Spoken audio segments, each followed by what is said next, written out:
was born. Good morning, Music City.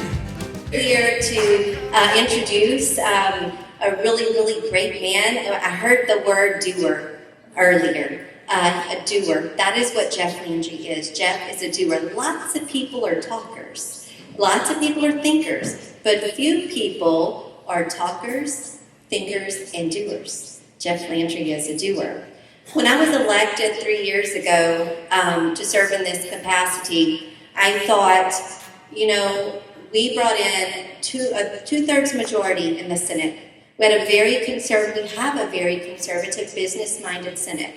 In the House, we have a very conservative, business-minded House. Supermajority in the Senate, majority in the House. When I was elected, I had this preconceived notion we are going to be able to change the face of Louisiana drastically and rapidly with a two-thirds majority in the Senate and a majority in the House. We were going to kick butt and take names. Well, we have done a lot. We have done a lot. You guys have seen the fruit of our labor, and thank you for trusting us to do this work. But the truth is, there is so much power centralized in the office of governor in the state of Louisiana that dates all the way back to the Huey Long days. It's within our Constitution and within our statutes. So much power and authority and ability lies at the feet of the governor's office. The ability to stop projects, the abilities to put forth projects, the ability, Dr. Henry Morrow, we were talking earlier, the ability to stop you from being able to use your local pharmacies to get your prescription medications.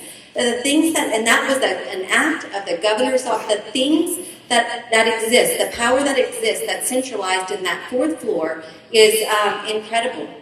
And it's vital that we capture it in this election because the truth is, when I was running, I said Louisiana is too good to be last, and I truly still believe that. I believe our state, if you look around, not many states in the nation have what we have.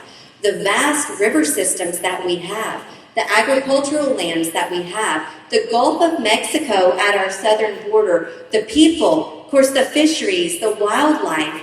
We have so many things that other states just don't have, that other states would long to have, but we don't have the leadership to capitalize on what we have here. We've had destructive leadership, in fact, and I can testify to that because I've been fighting against it for the last 3 years, and I don't want to fight against it for the next 4 years. I want to be the change that all of you have sent me. I want to bring forward the change that all of you have sent me, Senator Womack and Representative Dizitel, Representative Butler, and we want to bring forth the changes that you all want. Quite honestly, it's going to take forth a new governor, bringing a new governor, a governor that is willing to push the status quo, not accept it, to push us forward. And that's what Jeff Landry is. He is a doer. He is a friend.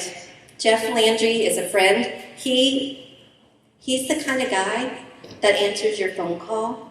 It doesn't matter who you are. It doesn't matter if you're state senator. It doesn't matter if you're representative.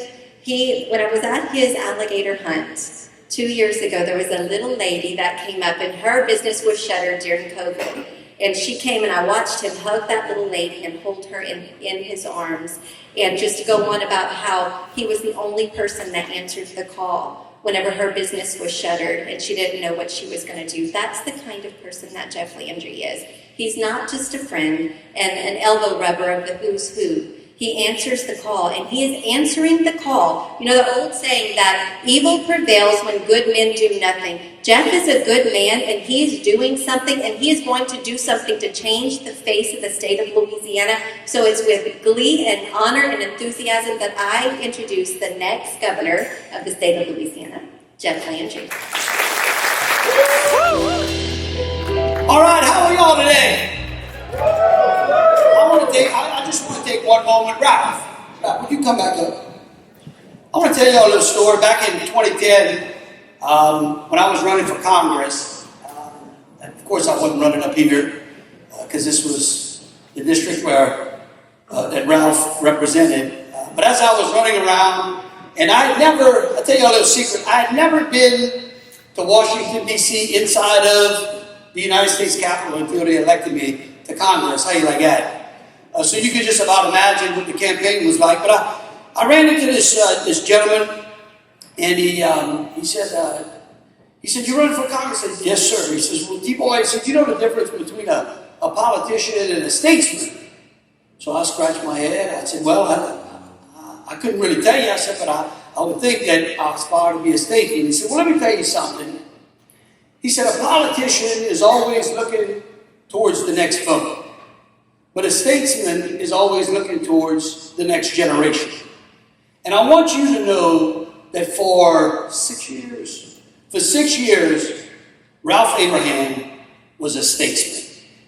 He was an unbelievable statesman, not only for this district, not only for you, not only for the industries that are important to Louisiana in this area, but for the country as well. And of course, we all here, because we had a tough election cycle 4 years ago, something that didn't end up the way we would.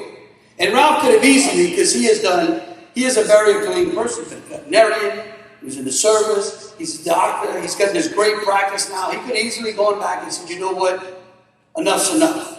I'm going to just go back and do my duty." And when I called him up and I said, "Look, you know, Ralph," I said, I think I'm going to run for governor. I've just got enough as well. And I think the people in the state got enough too."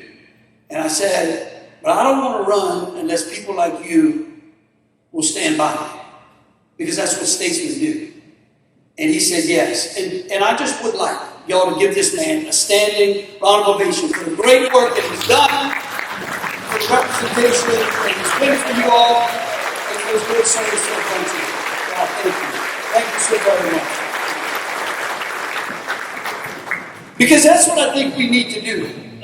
You know, Heather talked about what kind of governor I'm going to be, or what I may do, and that's not true. Because I'm not going to do anything. We're going to do it. I don't know how many of you had an opportunity to see. In October of last year, we announced the run for governor, and we put out a video. I don't know if you've had an opportunity to check it out. It's on our website at jefflandry.com. And if you have not seen it, I'm going to beg you tonight to at least take some time before Sunday to watch it. Because it is going to tell you everything about why we are running for governor. It is going to tell you everything about who I am, what I stand for, and why we are doing it. Because in that video, I don't tell people that I'm running for governor. I tell people that we are. Because for the last 4 years as your attorney general, actually for the last 7, but certainly over the last 4, I've had so many people come up to me and say, "You know what, we just need some leadership in the state. Would you run for governor?" And I said, "No." And he'd look at me like I was half crazy, and I'd say, "No, I don't want to run for governor unless you want to be with me." Because you see, I think that's the problem with Louisiana generationally over the last 50 or 100 years. And so what I'm going to ask you to do tonight is just to think about, where do you want to see Louisiana in 20 years? What would be your vision? What would you do if you were the governor of this state? If you were the state representative, if you were the senator, if you were in charge of this state, what would you like the state to look like? You know, the most disappointing thing to me is, as I travel around the state, around the country, it's amazing that you can find a taste for Louisiana on any menu in all 50 states, probably in a bunch of countries as well. But yet you come here and a good job, a decent education, it's just hard to find. We don't deserve that. As many of these legislators know, Louisiana, and y'all know, Louisiana is blessed with an abundance of natural resources. I've always said that the greatest natural resource in our state are the people. And so, when this election was coming up, I looked at it and I said, you know what? As I listen to people, I think that the people in this state have had enough. Have you? Have you had enough? All right, well, let me tell you how we are going to fix it. We're going to fix it as a team. Now, the first thing is, you can't go and tell people how many times I've been to Falls in the last 45 days. I've been to Falls Parish in the last 45 days 3 different times. I came over when y'all did that groundbreaking for the hospital, a couple of other different times, because I just love coming up around this area. We've got some great friends, Mr. Jesse, Mr. James, thank you, all the ladies that helped.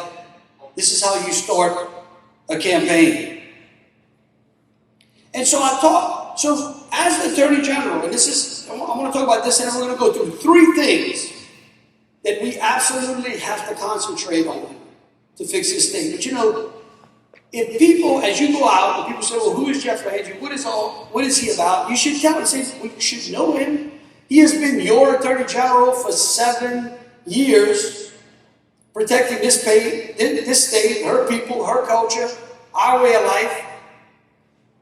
We went out there, we created a Solicitor General's office to protect you, to protect your industries, to protect agriculture, mining, healthcare, your personal liberties. We, in 7 years, there was one of the big fancy newspapers in New York a couple of weeks ago, had this nice article. Well, it really was nice. I thought it was nice. Because they said, Louisiana is leading the nation in suing the federal government and winning. Number 1. Told you. How you like that? But those are the things that we have been doing and we have been meeting. Here's how we fix this state. Okay? And what's important about fixing this state is that it starts today, but it actually never stops. So you can't just get involved in this campaign. You can't just send me to Baton Rouge and then go about and think that it's just going to fix itself. It won't. No matter how hard we work, it takes years and years to fix a state with the problems we got. And the way I know that is about 2 years ago, I was in Mississippi. You know, because we used to be able to count on Mississippi for being last, right? That used to be the joke. Well, we're not as bad as Mississippi. Sad part is, we can't say that today anymore. And so 2 years ago, I was in Mississippi, and I was at the Ole Miss LSU football game, and I wish I would have left in the first quarter. And I was touring Mississippi with the Attorney General from Mississippi, and I was seeing all the nice things that were going on. I'm not going to ask for a show of hands how many people hunt in Mississippi, got property in Mississippi, and no people in Mississippi, because they've been doing it right now. But in the corner of this, I was in one of those big fancy boxes watching a football game, and in the corner of my eye, I caught 2 men in the corner, and the problems and the answers for Louisiana kind of crystallized in those 2 men's conversation, because in the corner of that box was a gentleman by the name of Haley Barber and Phil Bryan. I don't know, how any of y'all know, ever heard of Haley Barber? Yeah, there you go. I like some crowd participation. I'm not that bad. I don't have to be that serious, right? Come on, we're all Cajuns, huh? We got a band, some beer. Well, look, in that corner is Haley Barber and Phil Bryan. And I'm like, that's what happened. That's why Mississippi is beating us now. Because 20 years ago, the people of Mississippi stood in gymnasiums just like this on an election year, just like we got right now, and they said, we got enough. And we are going to send a rough and tumble fella to Jackson, Mississippi to shake that state up because we got enough of being last. And they did that. They said, Haley Barber up there. Now, I don't drink scotch like Haley. But I can tell you what, I work as hard as Haley. But they didn't stop there. They gave him 8 years, and then after that, they elected another gentleman by the name of Phil Bryan. And they gave him 8 years. And this very same year, Tate Reeves, who's the current governor of Mississippi, is back on the ballot for his second term. They're in their 3rd consecutive reforming governor. Now we're going to talk about some of the things that they all did and why we can beat them. Why we can leapfrog above Mississippi, because I think we got better people. You can tell here, I said that. And I think we got a better football team than them most of the time. But that's the commitment that we have to make. That is the commitment I'm asking y'all to make. The commitment today is just not about me, it's about you. because I have got an absolute enough of this state lagging last when we got some of the greatest people and the greatest resources. Now, if you ask me, people say, well, what you going to do? I said, well, I'm not going to do it. We're going to do it. I said, the first thing we're going to address is crime. How many of y'all think we got a crime problem in this state? I see one of the sheriffs here, I don't know the other sheriff, but I'm going to tell you something. We got a crime problem. Do you know that in the top 10 most dangerous cities in the country, Louisiana has 3 polling places? 3. We're a state of 4.5 million people. Hell, we're not even as big as some of the cities in this country. And we've got 3 cities in the top 10 most dangerous cities in the country. I don't have to tell you, you can guess where they are, right? But it really doesn't matter because crime is like a cancer. Once it takes hold, it will just metastasize around the state. We've seen that. In fact, right now, the shame of it is the only thing that's outpacing homicides in the state is opioid deaths. You don't think we got a problem? What's wrong with that picture?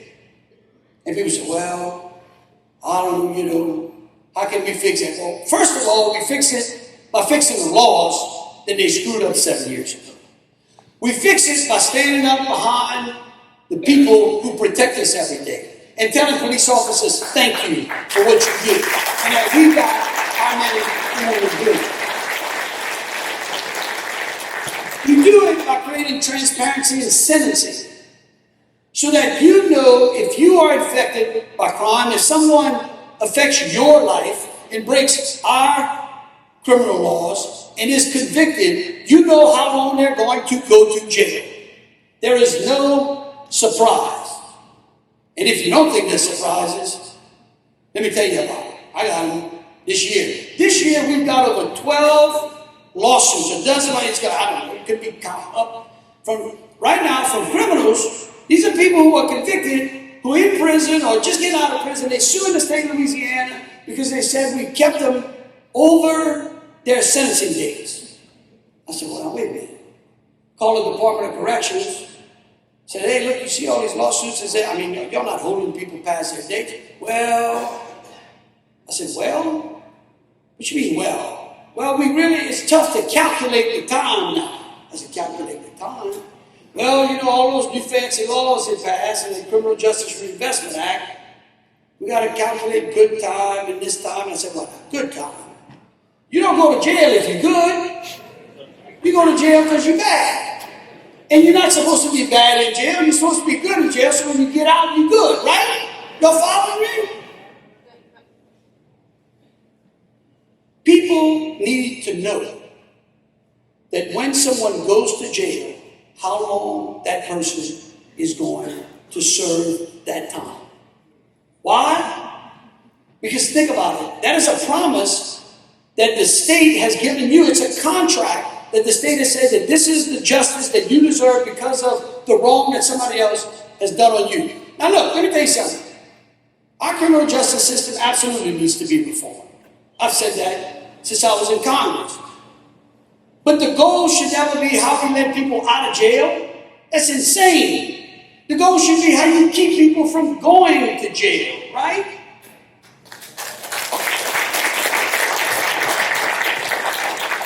Because we all know that good people make bad choices sometimes and they deserve a second chance.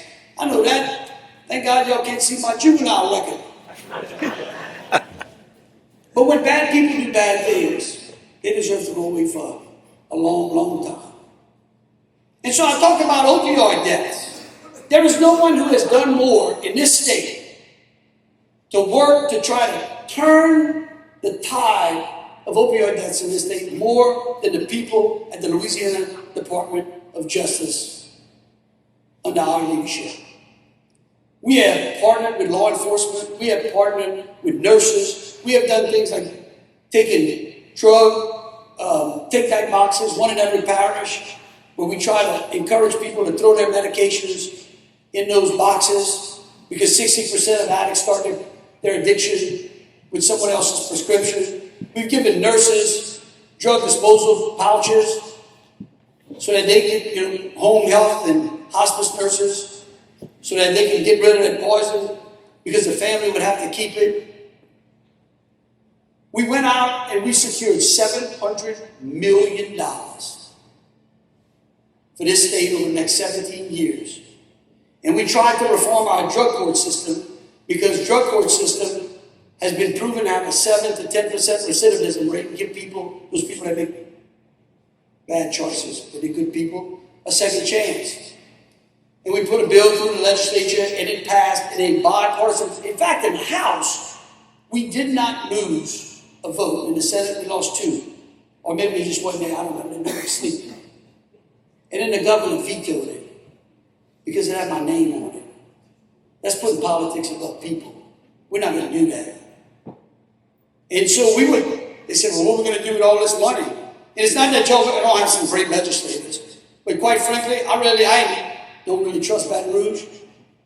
With a lot of our money, I believe that the closer you put the money in your communities, the better it is and the easier it is for you to watch it. And we took all that money and we sent it to the locals so that we can turn around and encourage them to use it in our drug court program. You know what that is? That's leadership. And that's what this state lacks. It lacks leadership and it lacks prioritization. So we got to deal with crime. We've got a lot more we can do with that. And then we got to touch education. How many of y'all think we got a problem with education in this state? I mean, I got to look at this every time I got to go down and look at this because I can't believe this statistic. 74% of the 4th graders in this state can't read. 80% of 8th graders can't do basic math. Now let me tell you, if my mom was still alive, that would just kill her. My mother was a school teacher. She taught in the public school system, she taught in the private school system, she was a principal, she was a coach. She would tell you that the most important voice in a child's education are the parents. And every year by year by year, decade by decade, we have taken the parents' voice out of education. And it's time to put it back. We talked about Tate Reeves in Mississippi. You know what he did?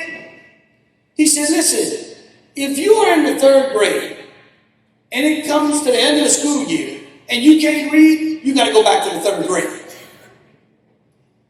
And that's the program. I know that's shocking. I see yourself laughing. I know. If I couldn't read, my mom would never let me out of school. You know what that did? He put a program like that together. He took Mississippi from last to the top 10 in education. Those are the things that we have to do here. Those are the bold things. We have to allow money to follow the children. We have to empower teachers. How about we just let teachers teach? Amen.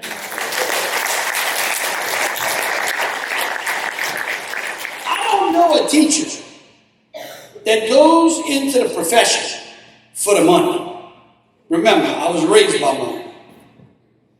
And Lord, we scrape a living. They don't do it for the money. They do it because for their love of their children and the love of the future.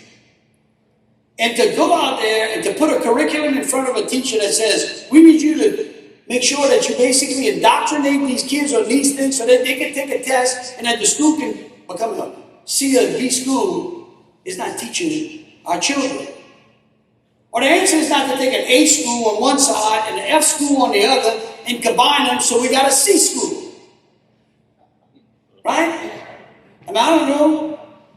It's just not the answer. But that's what we've been doing here. It is insane. And then we talk about higher education. Oh, my word. I get to talk about higher education more than any other candidate in this race. You know why? Because I collect all the student debt in this state. You want to see something? It's despicable. We tell all of these young people we got to prepare them for education. We got to teach them to the test so that they can take another test and they can go to to a college or a university and they can take a degree that we can't even know what they're going to do with it, can't get a job, and then they get out and they broke. And you wonder why kids coming out of college and young people today are miserable? Well, guess what? There's a whole bunch of those people who can do some great work. In fact, I met a plumber here. Where's my plumber? I see him in the background. That's my man. Okay? My wife's over here. She says, I know what he's about to say, and she's going to shake her head. We got one son. And since he's been about 12, I've been saying I want him to go to plumbing school. Because I pay plumbers more than lawyers now. All right? There are great jobs in skilled work. And there's nothing wrong with work. That's why I love coming here. It's like being back home. How many of y'all are farmers? That's where I cut my plies, on a farm, on a sugarcane farm. That's where I learned that I needed to go to college. But I really wanted to go into agriculture anyhow. But guess what? Working on that farm taught me skills. And if we teach kids skills in high school, and if they decide to go to college, all right, or if we encourage them to go get a skill right out of high school, and they go to college and they find out that college is just not right for them, they have something to fall back on. How about that?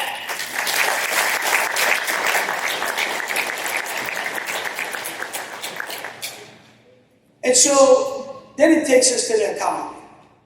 Now look, if I'm putting you on the sleep, let me look, because I sit here and talk about this all day long. All right?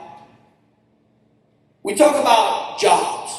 I mean, every 4 years, a candidate for governor comes up and goes, oh, it's going to be great. We're going to bring all these brand new jobs in new industries, blah, blah, blah, blah, blah, promising us the moon.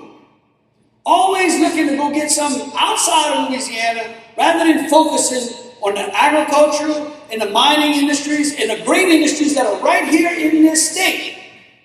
And the people that are applying their trades right here in this state.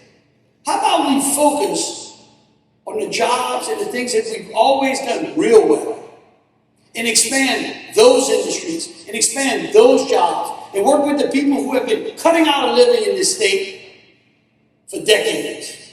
And guess what? When we do those things, when we expand those industries, because those are the things that we are good at, the rest of the businesses will grow organically into the state.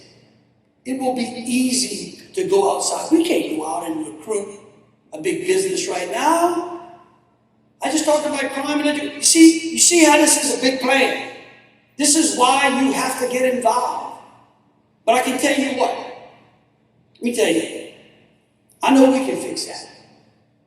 You know why? Because these farmers in here, if I ask them when the best time to plant a tree would be, they tell you today, 30 years ago or today, right?